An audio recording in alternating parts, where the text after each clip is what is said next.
preaching the gospel of Diana to friends and strangers alike. But when the upcoming TV show was announced, she was just starting to write for a sci-fi website.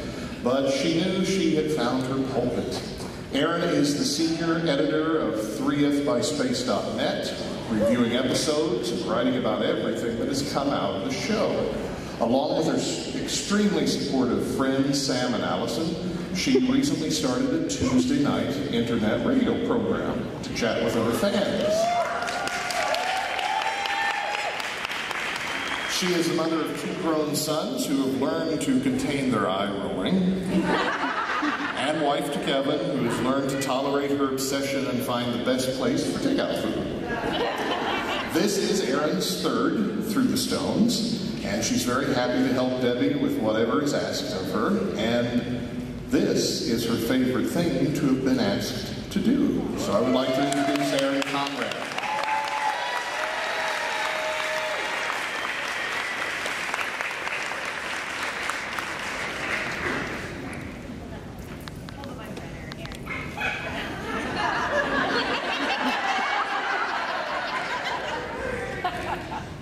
Name 3 Emmy or Oscar-winning costume designers. Name TV shows or movies that won for Best Design. Could you do it? I couldn't.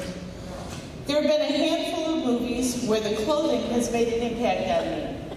The King and I and anything Audrey Hepburn was in. But for the most part, for the average viewer, unless they're really spectacular, and that usually means a period drama of some sort, or for me, 1930s or 40s films, costume has been just part of the background. But then along came Outlander on Start, and I'm going to have trouble getting through this.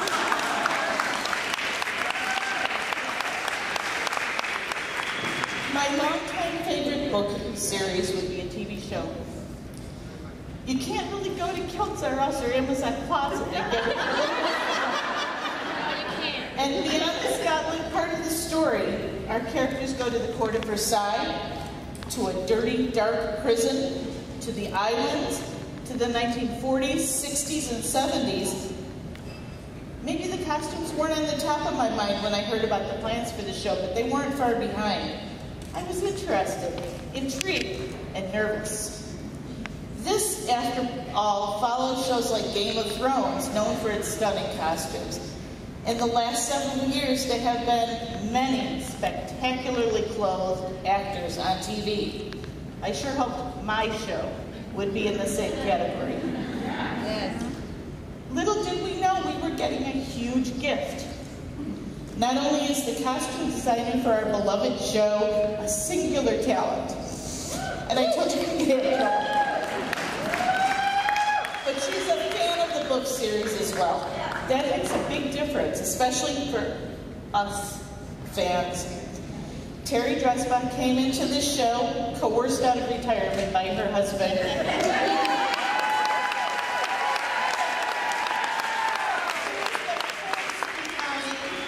This extraordinary project. Thank you, Ron.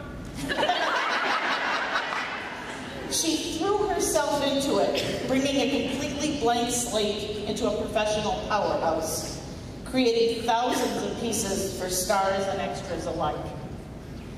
But, and this is surely a simplification, there must have been a number of talented costume designers who couldn't have gone that far. Where the gift that fans receive truly lies is in her vision. This wasn't going to be about tartan and homespun, something that would look good on TV and not go much farther. That wasn't enough.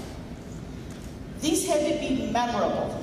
Just the right shade of red, just the right combination of historical colors, the correct techniques, the best artisans.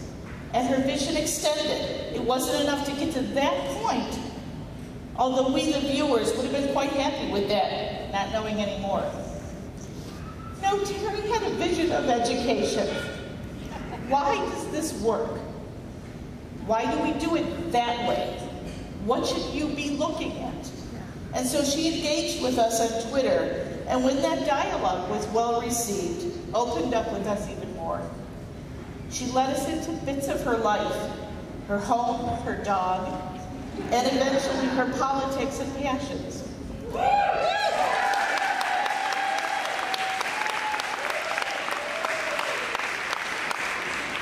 Her sense of justice, her support for a well-functioning democracy, her belief in the rights of workers, including her fellow entertainment workers, is extremely important to her.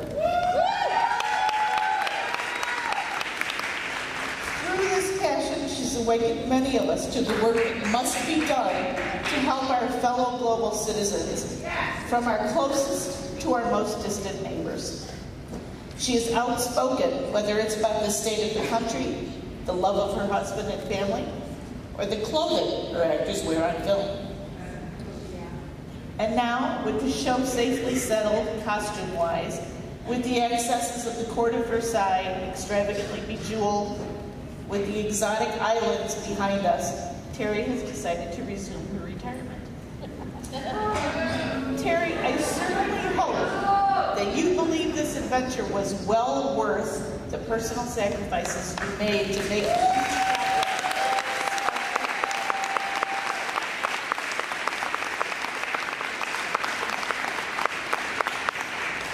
I know you'll find more to do that will be close to your heart, and I hope you'll keep all of us who now regard you as a mentor and friend.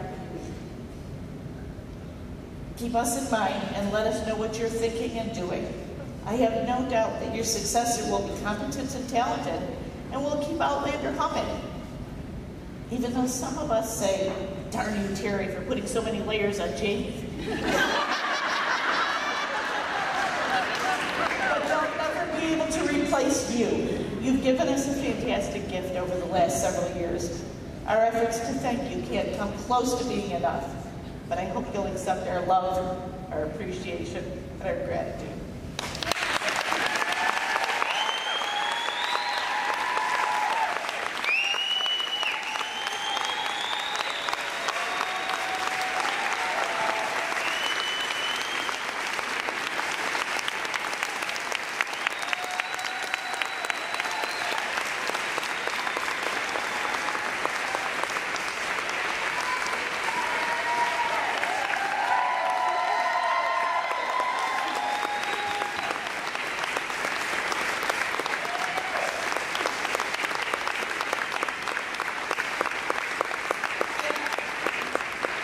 What was it, Terry, stand here, please. One of your big fans, Heather Benjamin, who couldn't be here tonight, absolutely loves what you do and the impact it's made on so many of us. And so she started asking fans to give her memories of you. And how many people have I said, if Terry can get through this without crying, it'll be amazing. She put together this book that's not only memories, it's what people have done with the influence you've had on them. And she couldn't be here, so she asked me to give this to you, not knowing that at that point that I was going to be introducing you.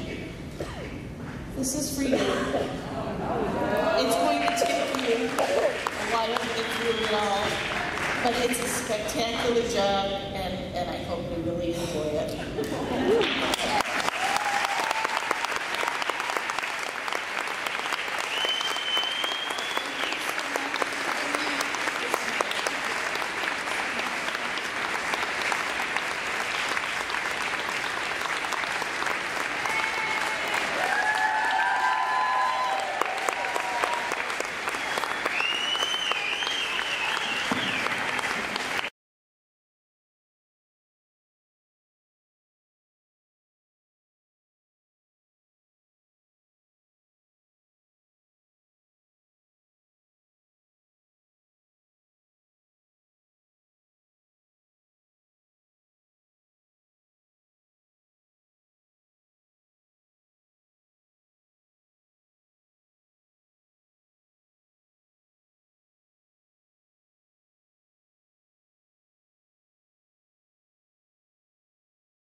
In the making of Outlander, Diane wrote about the long road her books took to the screen. It had to be tempting to many people to take this rich, adventurous story and play it out visually, but because it's huge, complicated, and often written from an internal perspective, attempts to do it in film seemed impossible. Somewhere, she said, in this process, though, a lightning bolt hit the biological soup in some remote primordial swamp, and something new stirred in the depths, and that lightning bolt was Ron Moore.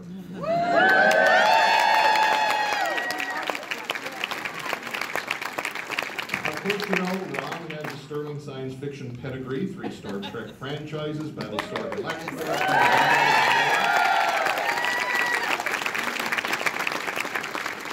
And for Outlander, he brought with him a secret weapon, 2 longtime major fans of the books, his wife Terry and his producing partner Meryl.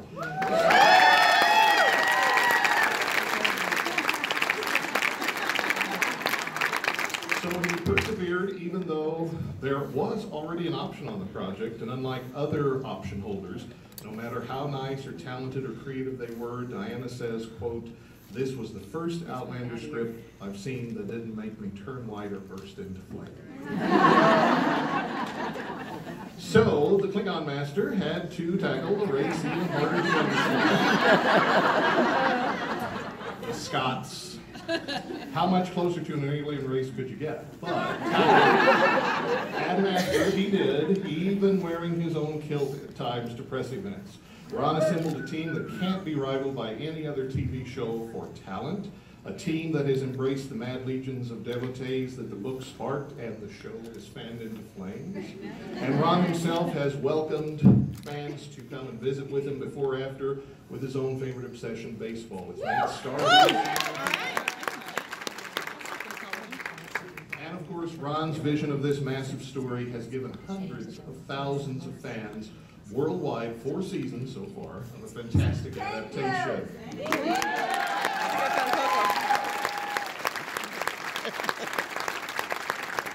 It's created thousands of friendships, a huge number of events fans can dive even farther into their obsession with, and single-handedly, I think, kept Facebook in business.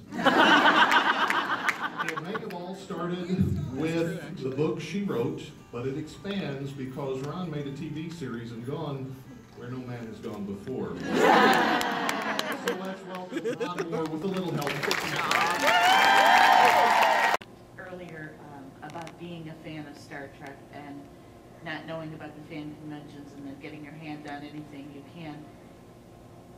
I review a fair amount of sci-fi and have been involved in, you know, other shows, and I feel like Outlander is a whole lot more open to fans than most other shows that we've seen. What kind of drives that?